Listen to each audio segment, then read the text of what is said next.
Good afternoon and welcome to VPM's live coverage of Virginia Governor Abigail Spanberger's first address to the Joint Assembly. We're live from the Old Senate Chamber in Virginia's Capitol building here in Richmond. I'm your host, Kairis Manzanares with VPM News. Spanberger's speech marks a high-profile moment as she lays out her vision for the Commonwealth. In today's remarks, Spanberger is expected to focus on kitchen table issues for Virginians. That includes addressing rising cost of living, access to affordable health care, education funding, and concerns about public safety. Spanberger has said that all of these are matters that resonate with people across party lines and regions of the state. Spanberger was sworn in on Saturday, becoming the 75th governor of Virginia. She is the first woman to hold that title. After being sworn in as her first official act in office, Spanberger signed 10 executive orders, first addressing affordability and identifying available cost savings for families, loosening home building regulations, and creating an interagency health financing task force to find possible funding sources to pay for health care after recent federal funding cuts. She also rescinded former Governor Glenn Youngkin's order deputizing Virginia law enforcement officers to help carry out federal immigration crackdowns. Also, over the weekend, there were big changes for leadership at several of the state's public universities. 5 members of the University of Virginia's governing board resigned. She also announced new board appointments for UVA, George Mason, and the Virginia Military Institute. This comes in the wake of federal funding campaign to pressure public universities across the country to walk back on diversity, equity, and inclusion policies. During this year's session, lawmakers will have to make tough decisions on spending priorities, healthcare, public safety, and addressing affordability for families that are already stretched thin. Republicans have entered this legislative session as the minority party after Democrats expanded their House majority this past November. This means that GOP lawmakers are navigating a tough political environment where they have less leverage and blocking power than in recent years. Politically, today's address is significant. This speech marks an opportunity for Spanberger to introduce herself to lawmakers in both chambers and to Virginians watching. Coming up, we'll go live to the House of Delegates chamber, where Abigail Spanberger will enter for the first time as governor. Let's listen in as she outlines her priorities.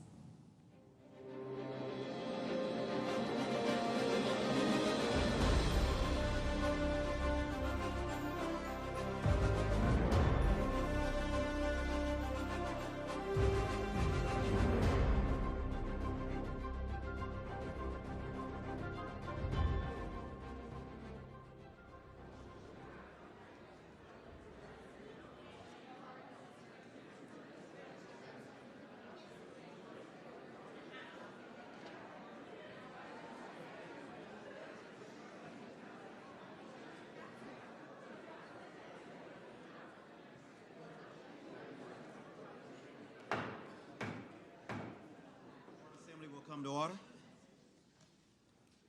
Sergeant at Arms. Mr. President, Her Excellency, the Governor of the Commonwealth of Virginia. The members receive the Governor of the Commonwealth of Virginia.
Hey.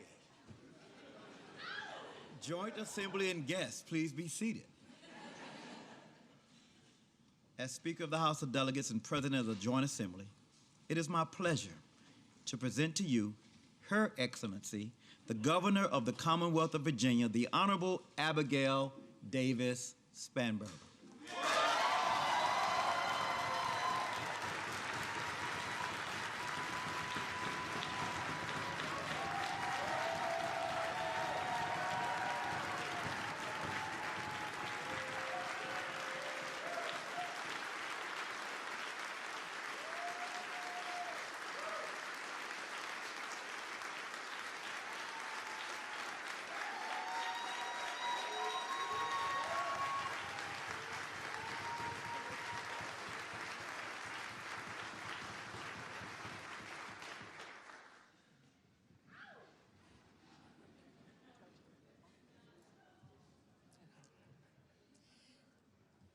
Mr. Speaker, Madam Lieutenant Governor, Madam President Pro Tem, members of the General Assembly, Mr. Attorney General,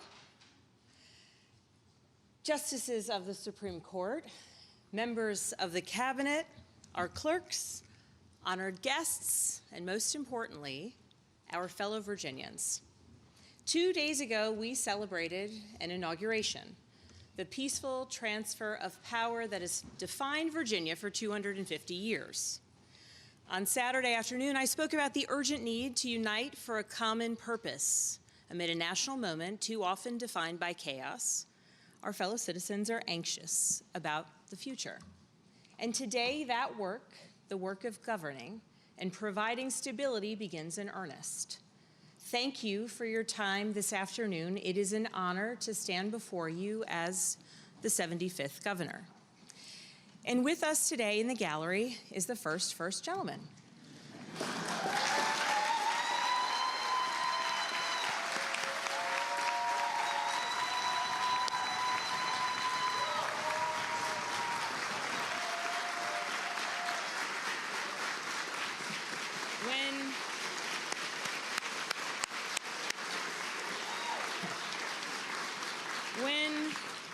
When we met, neither of us could have imagined we'd end up here, but I'm grateful to be taking on this adventure together.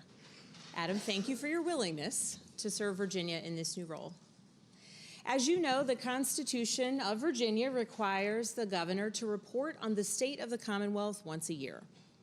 I've had this job for a little over 48 hours, so bear with me. In all seriousness, it is nearly impossible to step into Thomas Jefferson's capital and not feel the weight of our shared history. Generations of Virginians have stood in this building, have shaped the course of our Commonwealth and written the history of America. And this week, we added new chapters to that history. Just yesterday, Chief Justice Cleo Powell, the first African-American woman to lead the Supreme Court of Virginia in our Commonwealth's history, swore in new members of our cabinet. Our fellow Virginians are also now served by two other history-making public servants. Lieutenant Governor Ghazala Hashmi, the first Muslim woman elected to statewide office anywhere in the country.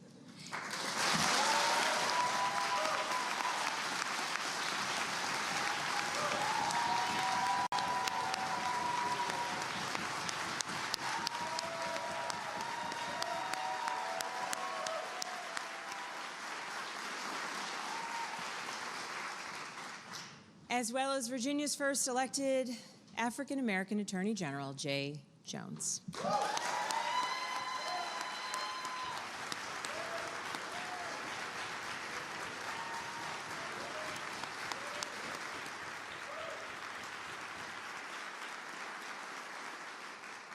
And in the incoming class of delegates seated in this chamber right now, there are a record 42 women serving in the House of Delegates. These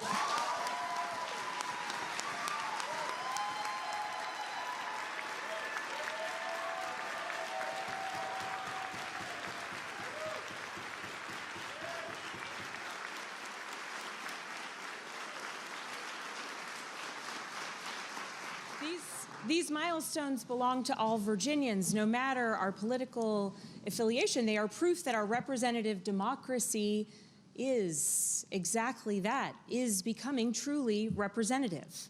And this progress is thanks to the voters from every corner of this Commonwealth who made their voices heard at the ballot box. And the voters sent us here, each and every one of us, and we must never forget that as we embark on the hard work that we have ahead of us. In November, Virginians from across the political spectrum united to build one of the broadest coalitions for change in a generation. They sent a loud and clear message that they want leaders who will work together to deliver results, and I intend to listen to them. People have asked me in recent weeks about the concept of a mandate. What's your mandate? They wonder what the results of November's elections will mean in practice. And here is what I believe. Virginians did not elect me to pursue a particular ideological agenda, nor did they elect me to settle scores or add noise to our politics. They did not elect me to grandstand.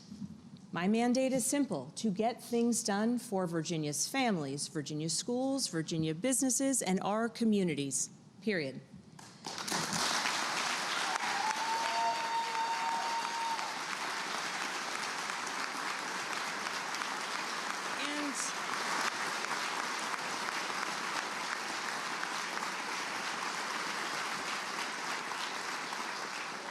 And if I've learned anything from my previous time in elected office, it's that Virginians want a government that works. They want elected leaders who show up, who listen, who work to make their lives a little easier. They want us to address the challenges that are keeping them up at night.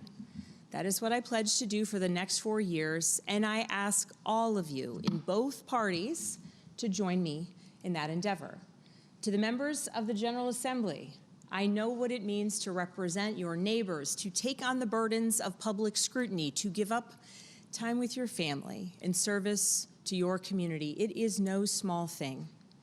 And whatever differences we may have in the days ahead, I respect the service of each and every one of you, the service that you have chosen to give. And this administration is committed to being your partner moving forward.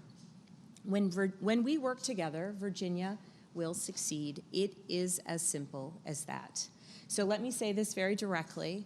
My door is open to every member of this body, Democrat or Republican. I have always believed that no person and no party has a monopoly on good ideas. That's why I've built an administration that reflects that belief, a cabinet of talented, experienced leaders ready to work alongside all of us. They are public servants, and I am grateful to them, the entire cabinet and our staff, that they have answered the call to serve in this capacity at this time. And to the career public servants serving across our Commonwealth, across state departments and state agencies, thank you for everything you do. Please understand that I want you and expect you to do your very best work. And I want you to have the right tools and feel supported as you do it. I want you to know that I am grateful for the expertise and the commitment that you bring to serving the citizens of Virginia.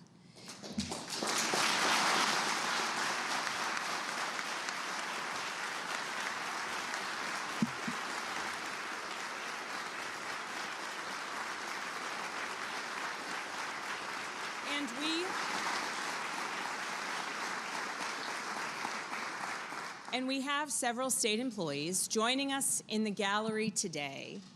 Please, if you're a state employee serving our Commonwealth and our communities, please stand.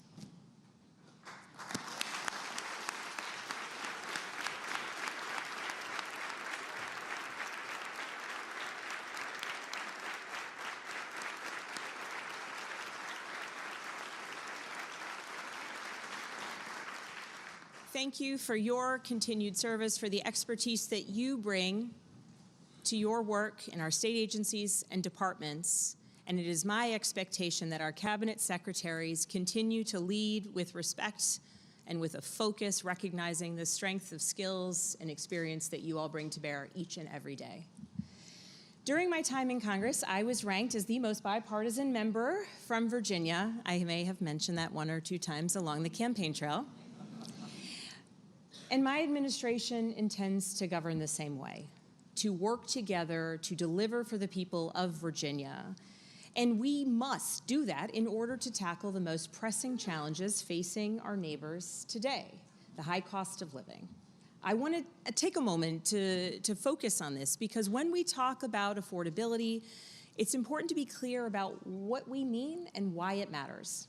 Over the past 2 years, I've traveled to every corner of the Commonwealth. I've met seniors in Southwest struggling to afford their prescription medications, parents in Hampton Roads worried about the rising energy bills, young people in Northern Virginia who want to stay and build their lives here in the Commonwealth, but can't find housing that they can afford.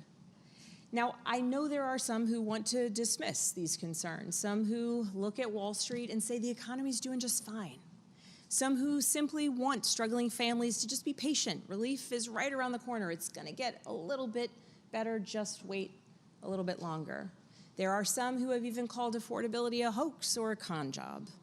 And I would invite them to come to Virginia and engage with the families and the business leaders that I have met and that I know you all know, because the facts tell a different story.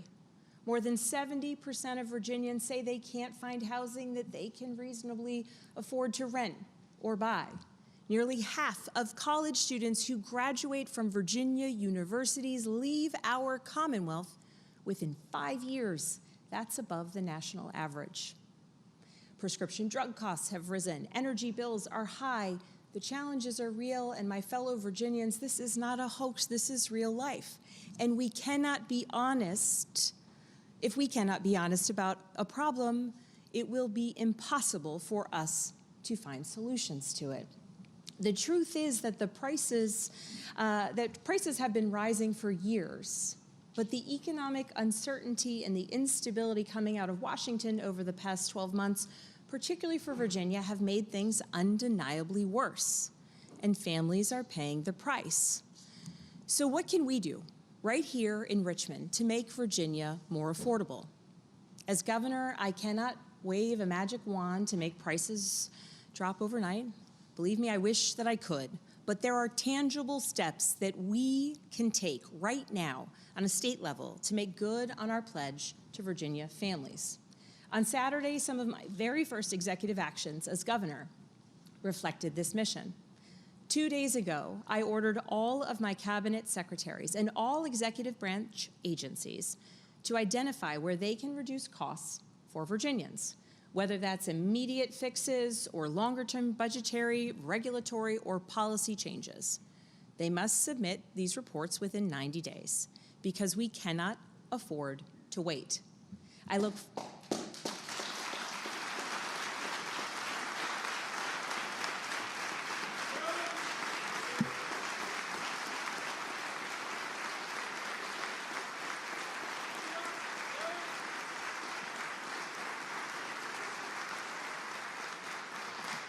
forward to reviewing the recommendations and putting them into action. I have also directed a comprehensive multi-agency review of regulations and permitting practices that impact our ability to build new homes. We need to cut red tape.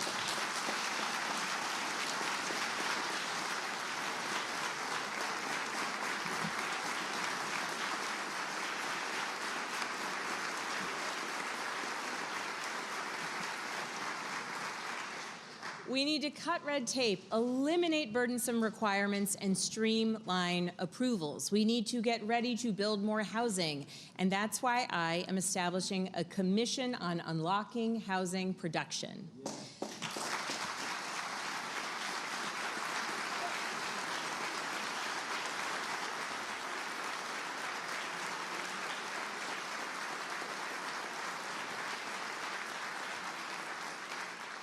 And when it comes to the cost of health care, we are not waiting around. My administration is establishing a new interagency health financing task force. We need to make sure we're spending our health care dollars effectively. We need to strengthen our health care infrastructure, and we need to identify where federal cuts will hurt Virginia the most. This task force will be entrusted with finding these answers, and it will get to work immediately. But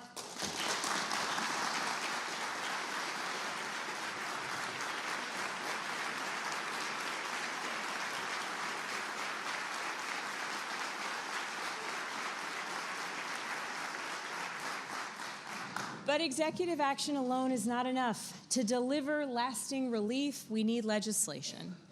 And that's why today I am asking the General Assembly to join me in passing our Affordable Virginia agenda, a legislative package designed to be a first step towards lowering costs for Virginia families in 3 critical areas: healthcare, housing, and energy. And I want to thank the majority leadership here today for partnering with me on unveiling these proposals. But they are not hyper-partisan proposals. They are common sense solutions.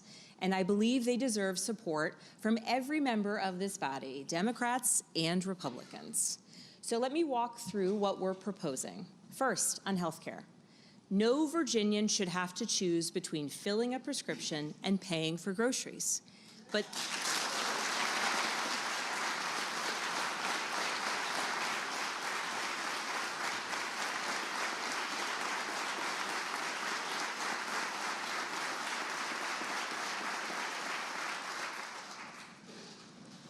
that is the reality for far too many families. So let's start with prescription drugs. Right now, pharmacy benefit managers, the middlemen known as PBMs, are driving up the cost of medications while pocketing the savings for themselves. They steer patients away from local pharmacies, harming and hurting rural, independently owned pharmacies. They claw back payments from small businesses, and they make it harder for Virginians to afford the medications they need. This has to stop. Our legislation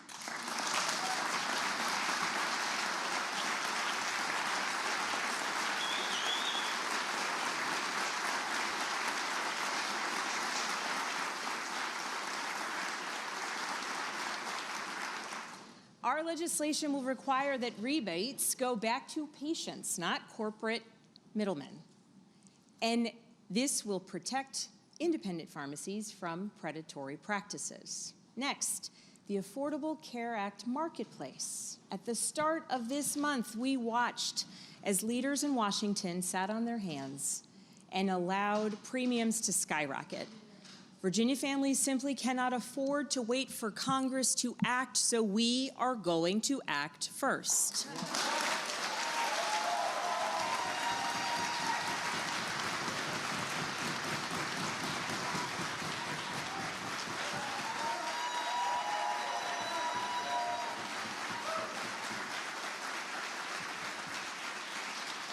Our proposal will establish targeted premium assistance.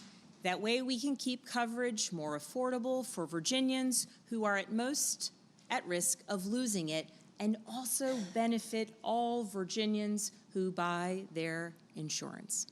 And finally, we need to invest in our healthcare workforce. You cannot see a doctor if there is no doctor to see. And too many communities across Virginia, particularly in rural areas, are facing critical shortages of healthcare providers. Our legislation will, thank you. Our legislation will strengthen incentive programs to recruit and retain providers where they are needed most, so that every Virginian can access quality, affordable care close to home.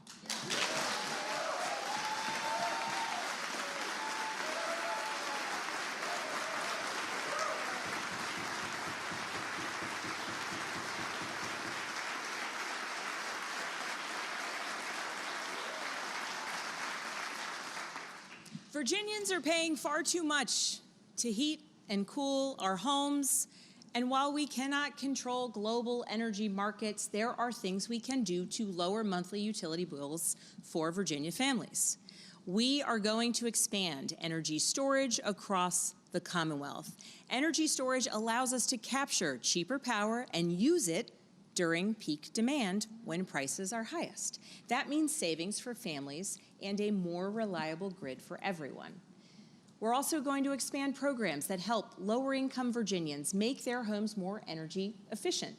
Simple improvements like better insulation and weatherization can save families hundreds and even thousands of dollars per year.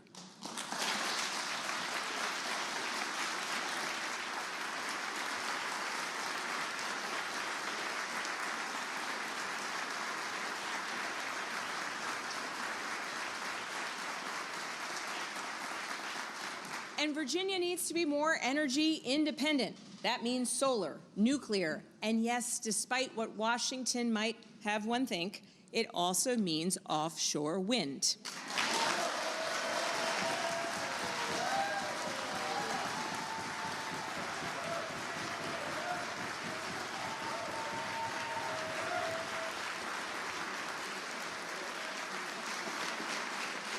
As we speak, the Federal Interior Department is attempting to halt offshore wind development across the country, including one of the largest infrastructure projects in Virginia history.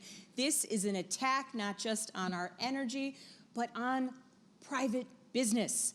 And while I was glad to see the court ruling on Friday that temporarily blocked this action by the federal government, we all know that this battle is far from over. This project will create thousands of jobs and generate billions of dollars in economic activity in Hampton Roads. And as governor, I will do everything in my power to make sure that it continues to move forward.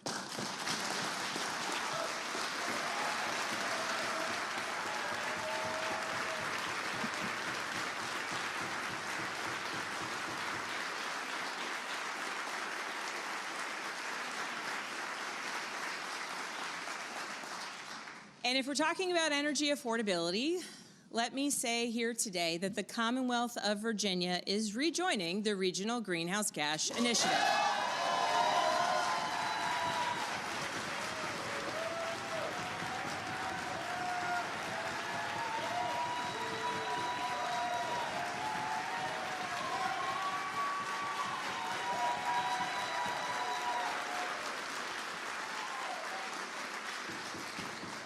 This is about cost savings. Reggie generated hundreds of millions of dollars for Virginia, dollars that went directly to flood mitigation, energy efficiency programs, and lowering bills for Virginia families who need help most. Withdrawing from Reggie did not lower energy costs. We have seen them rise. In fact, of course, the opposite has happened. It just took money out of the pockets of Virginians. And so it is time to fix this mistake. Now, the third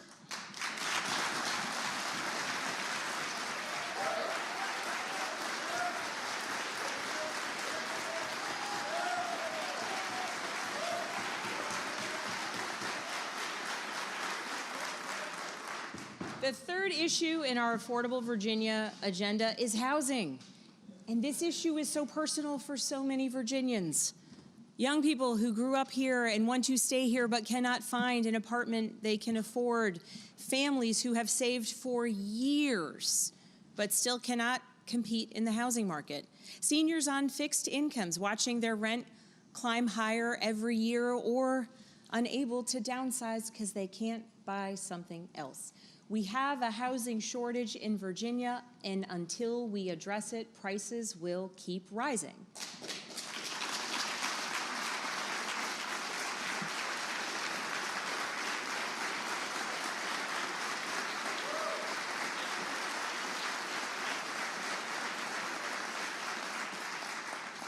So here's what we're going to do.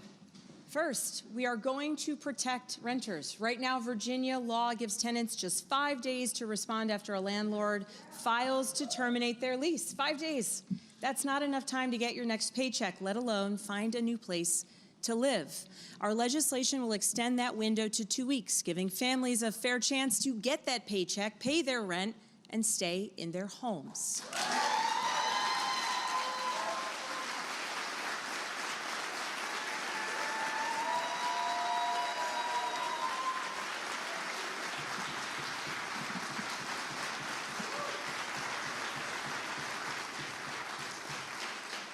Secondly, we are going to give communities more tools to build affordable housing.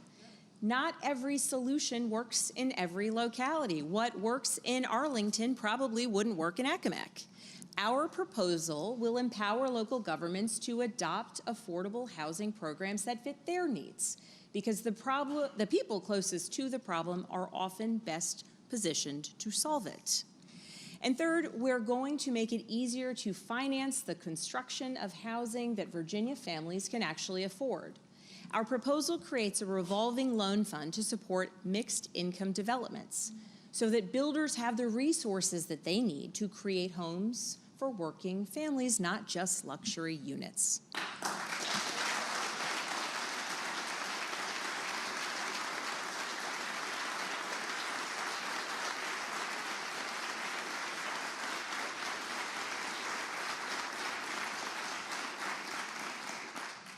Healthcare, energy, housing, 3 areas where Virginia families are feeling the squeeze and 3 areas where we can deliver real relief. These are common sense proposals. They're not about ideology. They're about results.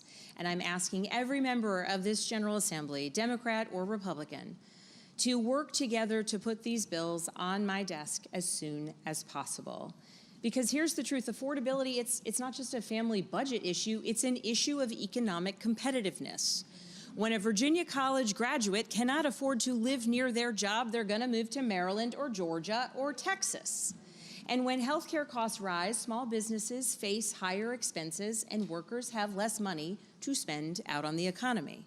When a family can't afford childcare, oftentimes a parent drops out of the workforce altogether. If we fail to act on affordability, we risk slower economic growth, lower tax revenue, and declining productivity, consequences that would disadvantage Virginia for decades to come. So make no mistake about it, we are competing against 49 other states for the best talent in the United States of America and the businesses that follow that talent. If we do not act, we will lose out in that competition. And on my watch as governor, I do not intend to lose. I intend for Virginia to dominate.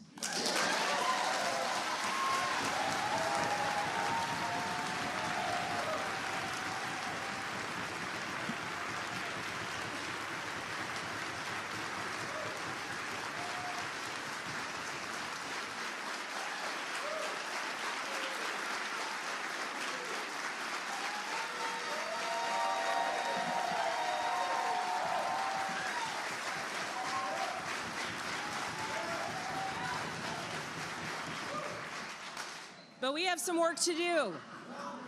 We have some work to do. Recent data indicate that in 2025, Virginia saw more people leave the state than move in. And a few months ago, Virginia lost its #1 spot in CNBC's annual top state for business rankings.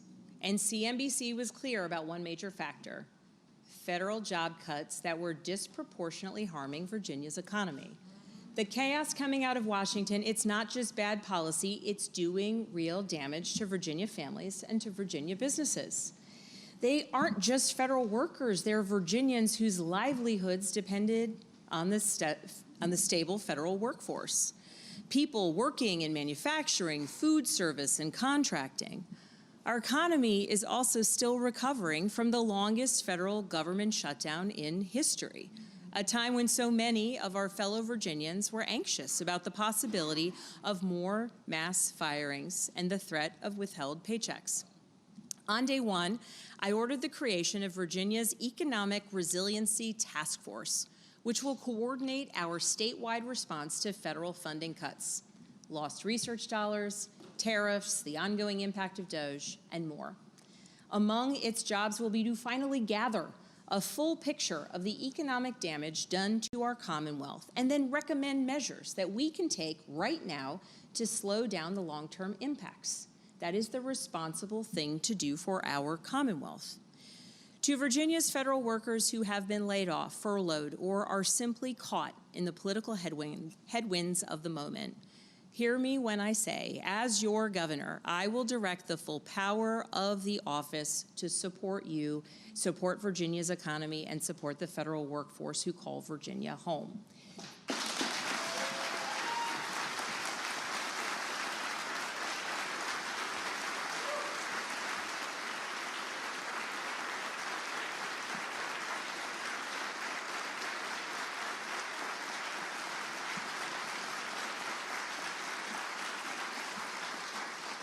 That's why our Economic Resiliency Task Force will also focus on expanding job placement and public-private partnerships for displaced federal workers and contractors. They're real people facing real challenges, and if some leaders in Washington won't fight for them, leaders in Richmond must.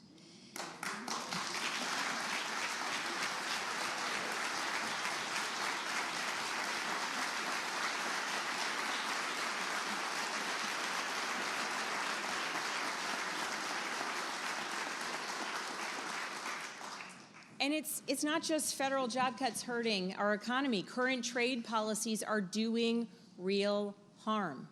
And no one is feeling it more than Virginia's farmers and rural communities.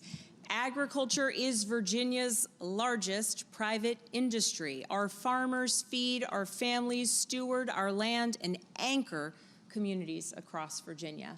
They deserve a government that fights for them, not one that makes their lives harder with unpredictable tariffs and chaotic trade wars, driving up input costs and eliminating entire markets for their products. Cargo traffic at the Port of Virginia is already down 9%. That tells a story of broader struggles for our farmers trying to get their products to market, for our forestry industry, for businesses large and small across the Commonwealth. With that, I have directed our Secretary of Commerce and Trade, Carrie Chenery, and our Secretary of Agriculture and Forestry, Katie Frazier, to work together in a coordinated effort to help Virginia's farmers and producers expand their reach domestically and internationally.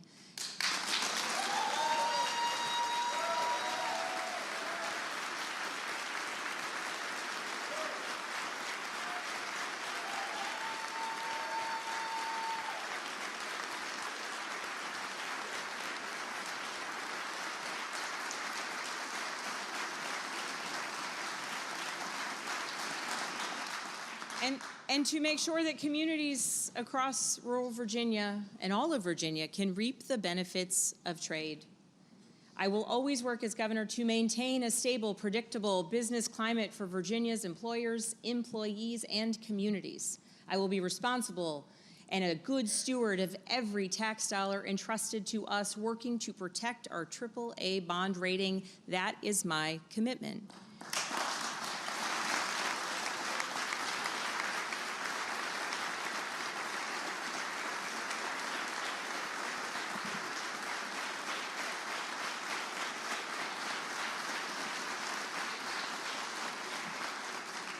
CNBC has done their national rankings 18 times, and Virginia has been in the top 3 11 of those times, under governors from both parties. When we get the fundamentals right, Virginia wins. Our job now is to put ourselves in a position to reclaim the top spot and to stay there.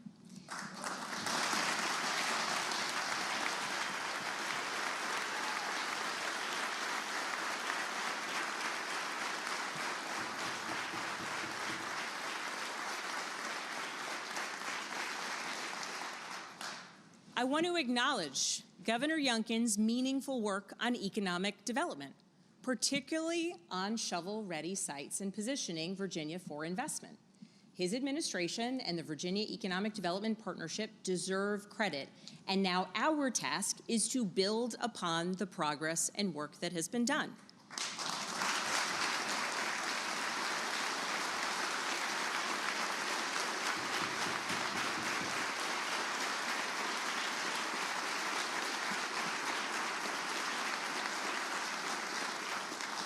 That means investing in our workforce. It means expanding apprenticeship and paid internship programs. It means strengthening programs like G3 and Fast Forward that help Virginians earn credentials in high-demand fields.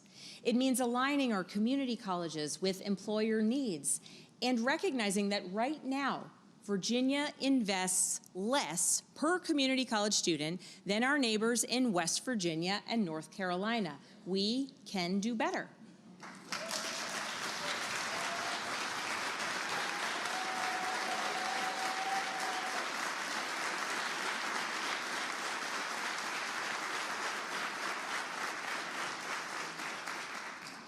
And it means supporting our veterans as they transition to civilian careers. We have an unmatched tradition of military service here in Virginia. We are home to more than 700,000 veterans, many in the room here today.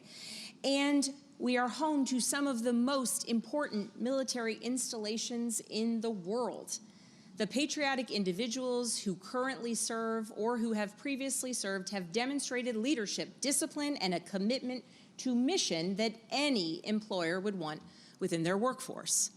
Our administration will work to expand apprenticeship programs, will streamline credentialing, and ensure that military experience translates to civilian licenses.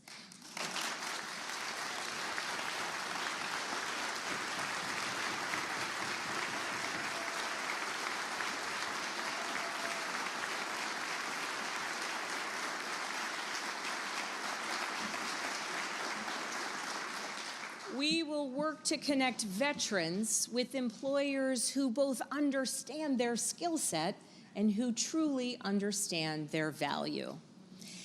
I also want to speak about public safety. It's an issue near and dear to my heart. You might know that I come from a law enforcement family. My dad spent his career as a federal agent, and I served as a federal agent and later a CIA case officer. I understand the sacrifices and the risks that those who dedicate their lives to public safety face. And we cannot build a thriving economy without safe communities. But frankly, too many of our law enforcement officers, firefighters, first responders are being priced out of the very communities that they protect and serve. If we are asking someone to risk their life for their community, the least we can do is ensure that they can afford to live in it.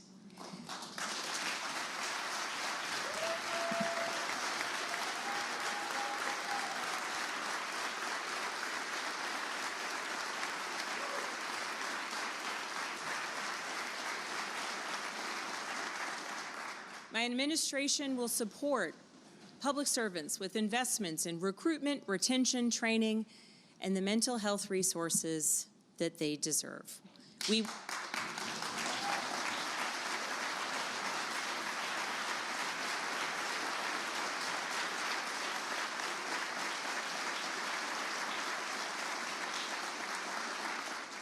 And we will work collaboratively with communities to keep every Virginian safe regardless of their zip code.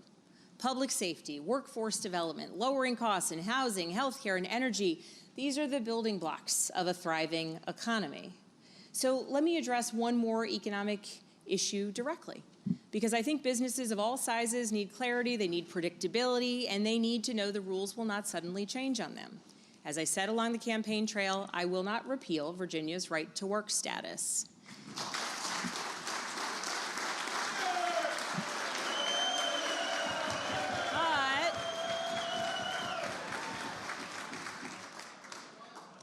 But my friends, I want to be really direct about something. Being pro-business and being pro-worker are not mutually exclusive.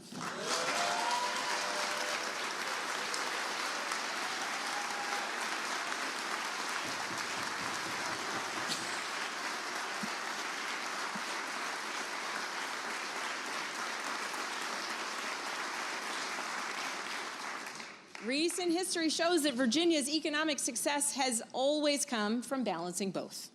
We can support business growth and invest in our workforce. We can attract new companies and protect workers. We can be the best state for business and the best state for working families. It is not an either-or proposition. It's just hard to get right, but we will here in the Commonwealth. That is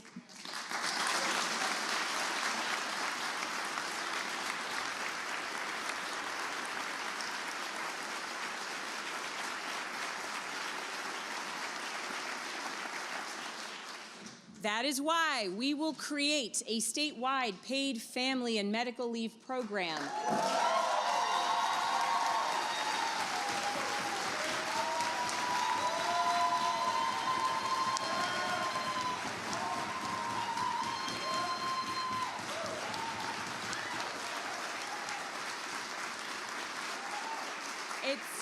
It's why we'll guarantee paid sick days, increase access to Virginia's child care subsidy program, and yes, at long last, raise our minimum wage to $15 an hour.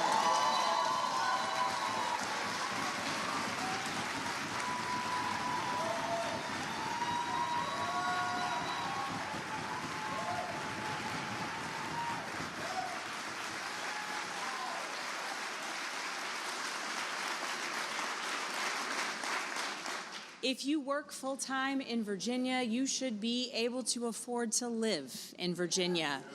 We can do all of this. We can balance these forces. We've done it before. We can do it again. And if we do, Virginia will be the best state for talent in America.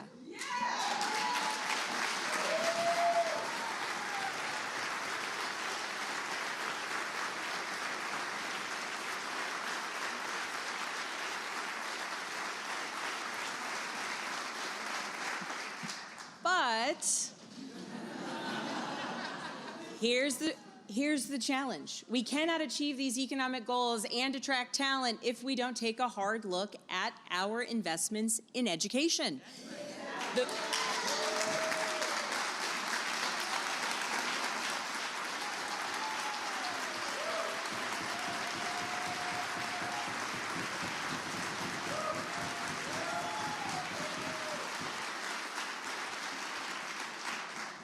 The workforce of tomorrow is sitting in our classrooms today. I am the proud product of Virginia Public Schools. My husband Adam and I are the parents of 3 daughters in Virginia Public Schools. We believe deeply in public education. And as governor, I will work every day to make sure our schools are the best in the United States of America.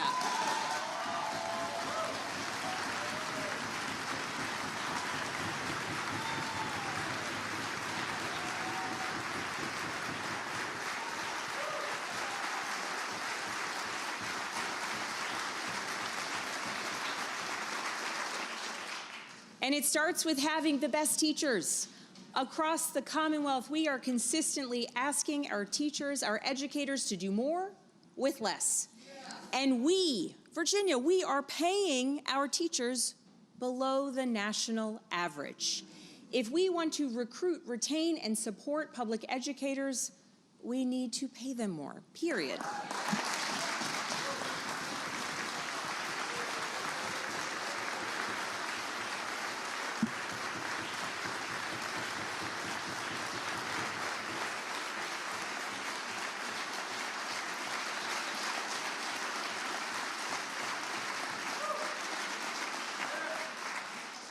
We also need to focus on getting back to the basics in the classroom. Last year, Virginia students ranked 51st in the nation for math recovery, dead last behind every other state and the District of Columbia. That is completely unacceptable. Immediately after becoming governor, I signed an executive order to promote academic excellence.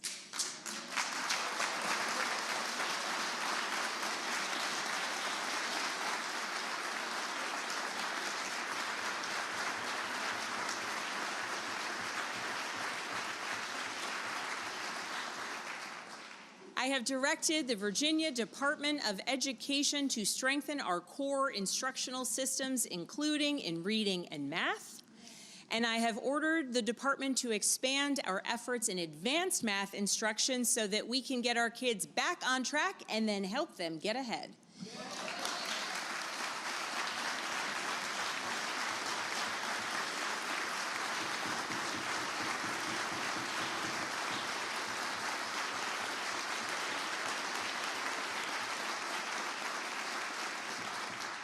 And the only way we're going to improve student performance is if parents and educators are partners, working together to help students succeed. Let me be clear, my administration will not use our students, our parents, or our teachers as political pawns in an ongoing culture war.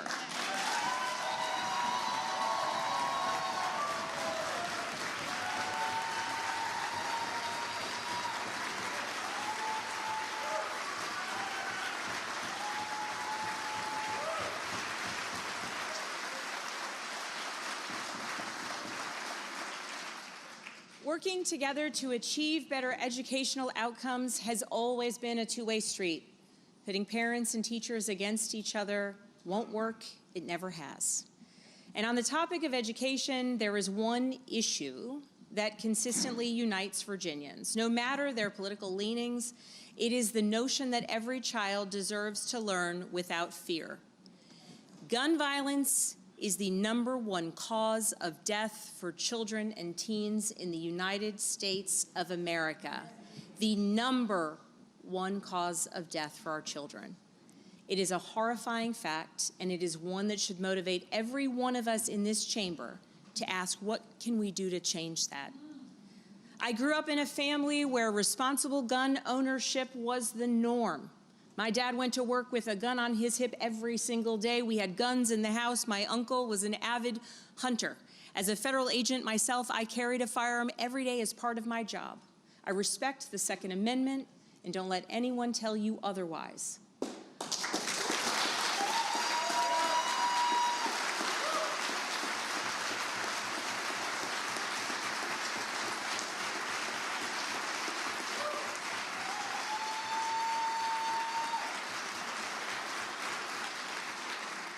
I also know that we can take common sense steps to keep our families, our communities, our kids, and law enforcement safe.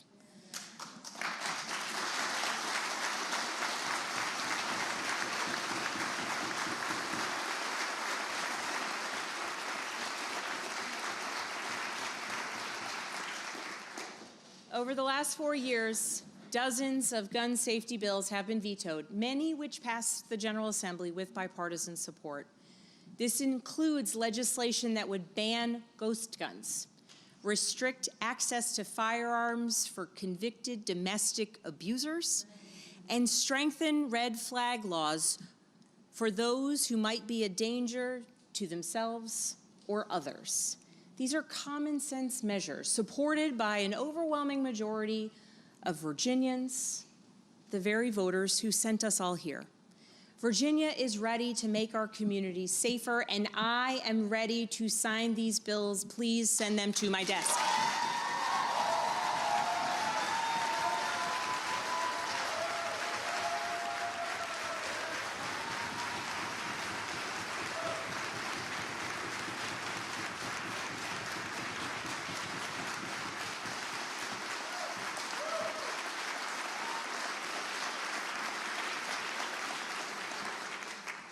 And finally, a word on higher education. Virginia has some of the finest colleges and universities in the world.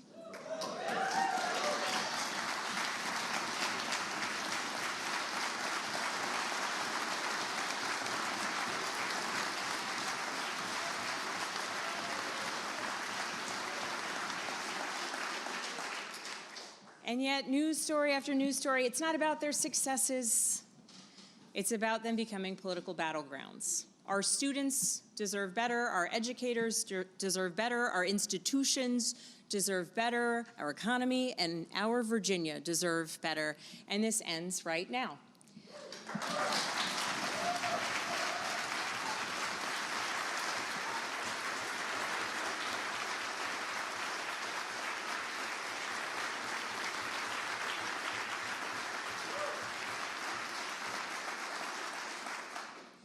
Through executive order, I have directed the Department of Education under the leadership of Secretary of Education, Dr. Jeffrey Smith,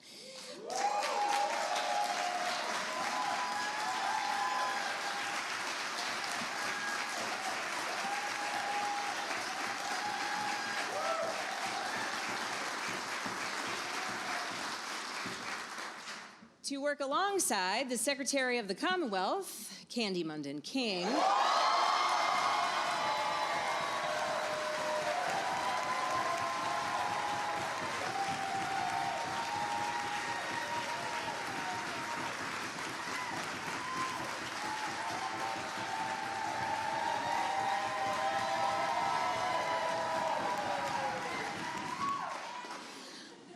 I've asked them to review and evaluate the process for appointments to our higher education boards of visitors. And I will work with this General Assembly to pursue reforms that prevent any future governor, Democrat or Republican, from imposing an ideological agenda on our universities.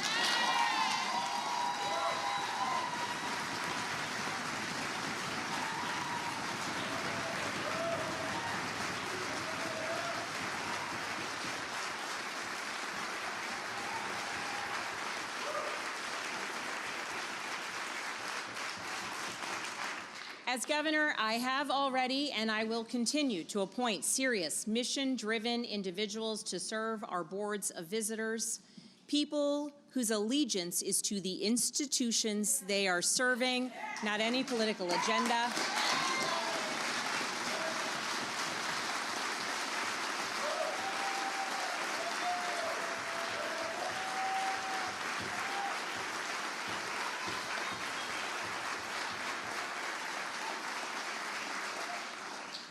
On Saturday, I was proud to fill vacancies on the boards of UVA, VMI, and George Mason, and now I entrust those individuals to do right by the universities they are going to serve and the Commonwealth of Virginia. And I welcome anyone in the room. If you have additional suggestions for folks to be appointed to boards, I will redirect you to Secretary of the Commonwealth, Candy Munden King.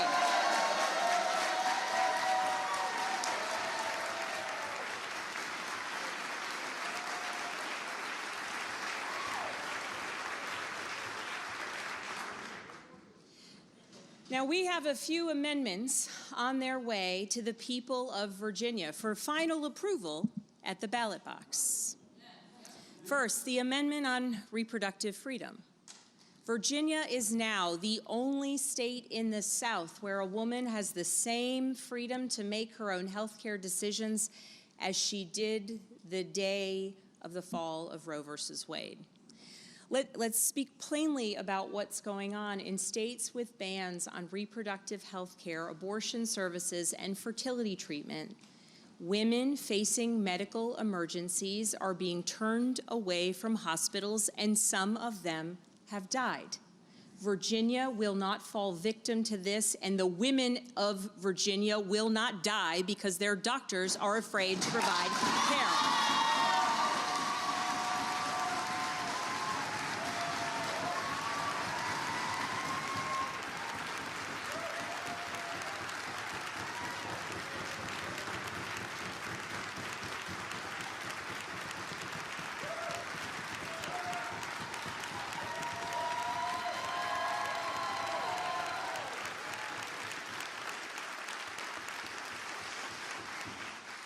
I trust Virginia women, I trust Virginia families, I trust Virginia doctors, and politicians should not dictate decisions for doctors and their patients.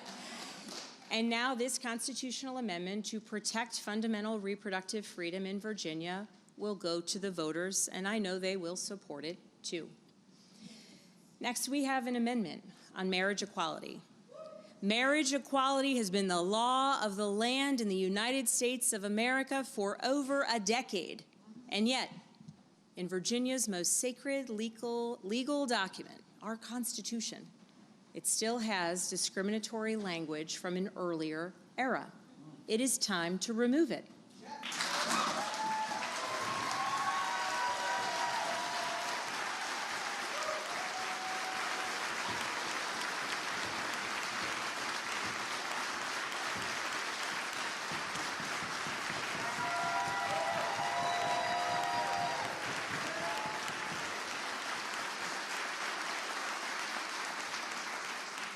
Every citizen of this Commonwealth should rest assured that they can marry the person they love, that their union is recognized and protected equally under the law, and that their family is just as valid as any other, and our Constitution should say the same.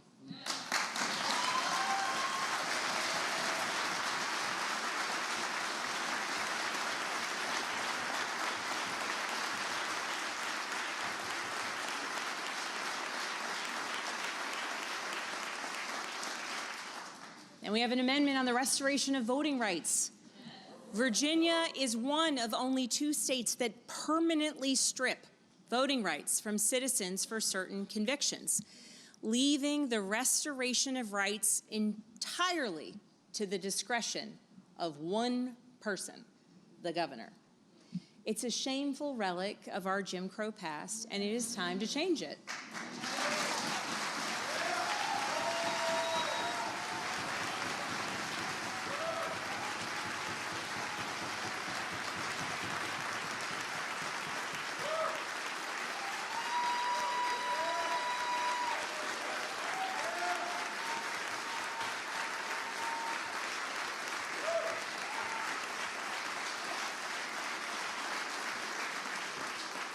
And it's worth noting that governors of both parties have worked on this issue over the last 2 decades, most notably Governors Bob McDonnell and Terry McAuliffe. Between the two of them, they restored the rights of tens of thousands of Virginians who served their time, rejoined our communities, and deserved the right to participate in the most fundamental act an engaged citizen can take, the right to cast a ballot. I thank the General Assembly for passing this constitutional amendment to automatically restore voting rights for Virginians and who have completed their sentences. And so let me say something broader about voting in Virginia. Virginia's not always been at the forefront of voting rights. Our history includes poll taxes, literacy tests, and deliberate efforts to keep citizens from the ballot box. But look how far that we have come in the past few years. Expanded early voting, no excuse absentee voting, automatic voter registration, Election Day is a holiday in the state. And we passed the Virginia Voting Rights Act. I believe that our democracy is strongest when every eligible citizen can participate and when our decisions reflect the will of the people. And in that spirit, as we protect reproductive rights, marriage rights, and voting rights, we must be ready to contend with further attacks on our democratic institutions across the country. Now, I know the General Assembly just took a step forward in being prepared to respond to what is happening in other states. Virginia's proposed redistricting amendment is a response to what we're seeing in other states that have taken extreme measures to undermine democratic norms. This approach here in Virginia is short-term, highly targeted, and completely dependent on what other states decide to do themselves. And for those who may oppose Virginia's response, I call on you to make your opposition to what is happening in other states clear.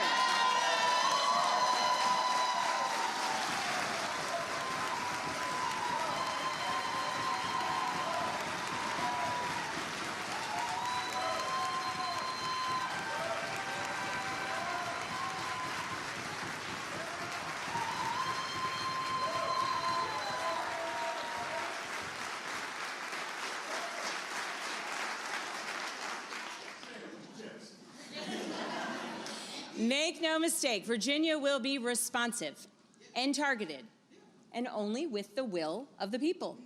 And I trust the voters to get this one right. As you all know, trust is the most important currency that we have in public life. And on that topic, I'd like to say a word about how I intend to work with the federal government over the next 4 years. I believe the governor of Virginia and the President of the United States should have a productive relationship built on mutual trust. We are neighbors, after all. And let me say here today that where there are shared priorities, I will actively seek and be ready for partnership. I want Virginia to lead the way. But I also have a responsibility to the 8.8 million people who call Virginia home. So when federal actions attack and threaten Virginia jobs, I will not hesitate to push back. When federal chaos creates uncertainty for Virginia families, I will work to provide stability. When Washington fails to lead with dignity and respect and follow the rule of law, Virginia will. Above all else, my job as governor is to provide what the federal government too often has not predictability, steadiness, and an unrelenting focus on the people we serve.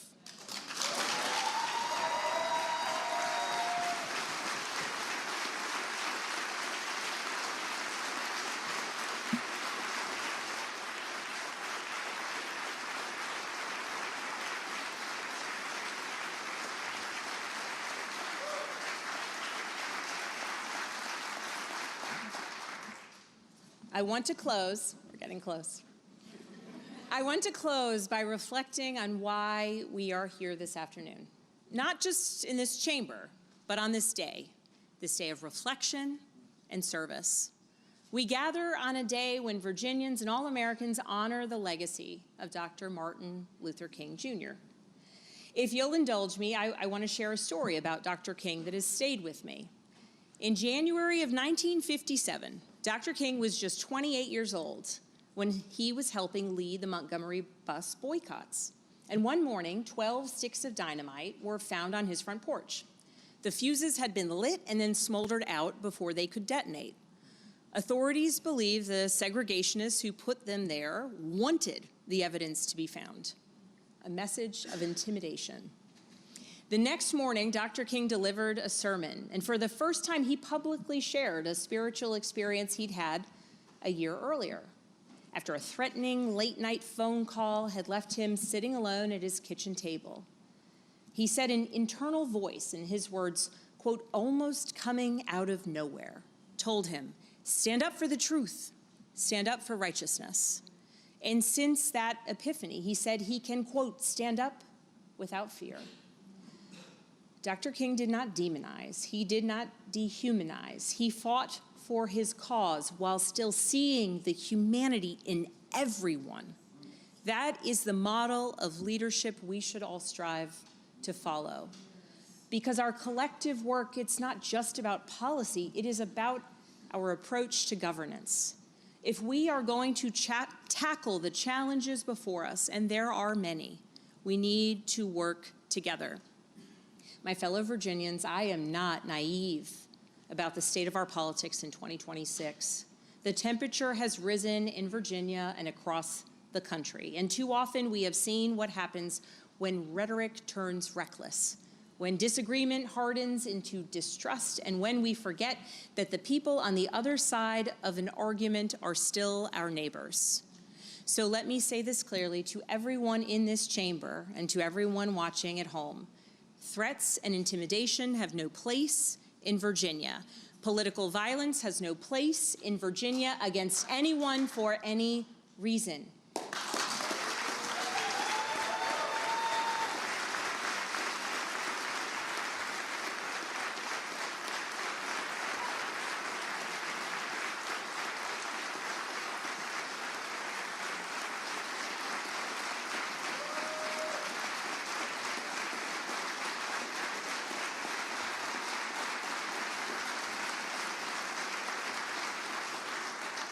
Dehumanization, harassment, and the politics of cruelty have no place in our Commonwealth. We can disagree, and we will disagree. That is the nature of democracy. But disagreement need not mean contempt. And Virginia can model something different for the rest of the nation. Not by pretending that our disagreements do not exist, but by proving that they can be navigated with seriousness, with respect, and with good faith. Before anything else, we are Virginians, and we can be an example for the rest of the country and the rest of the world. So in that spirit, let me answer the question that I was asked to address today. What is the state of our Commonwealth? I believe that the state of our Commonwealth depends on whether we show up for each other, not just in this chamber, but in our neighborhoods, our schools, our places of worship, and our communities. It depends on whether we endeavor to find common cause and whether we put the communities we serve ahead of the politics that divide us. If we put Virginia first, then I can say with confidence that the state of our Commonwealth is and will be stronger, more prosperous, and more united than ever before. But there is work ahead.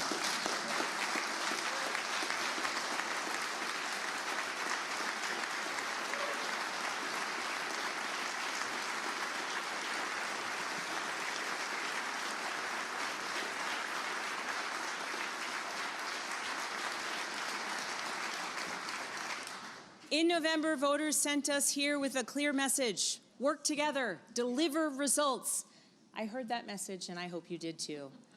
At a time of deep division, Dr. Martin Luther King Jr. reminded us to stand up for truth, to stand up for righteousness, and to do so without fear. To every member of this General Assembly, let us rise to this moment. Let us stand up for the families who are counting on us. Let us stand up for the future that we can build together. Let us stand up for the Commonwealth that we love. Let's deliver for the people who have sent us here. Thank you so very much, Virginia, and thank you to the members of the General Assembly.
Live from the Virginia State Capitol, I'm Kairos Manzanares with VPM News. Thank you for joining us. You've been watching Governor Abigail Spanberger's first address to the Joint Assembly of the House and the Senate. In her speech, the governor highlighted her plans to address affordability, healthcare costs, housing, and education, while delivering a message of bipartisanship, encouraging members to work together for the sake of Virginians. Next, we'll hear from Delegate Hillary Kent from the 67th District and State Senator Glenn Strunovit from the 12th District with their response to Spanberger's speech. Hello, I'm Delegate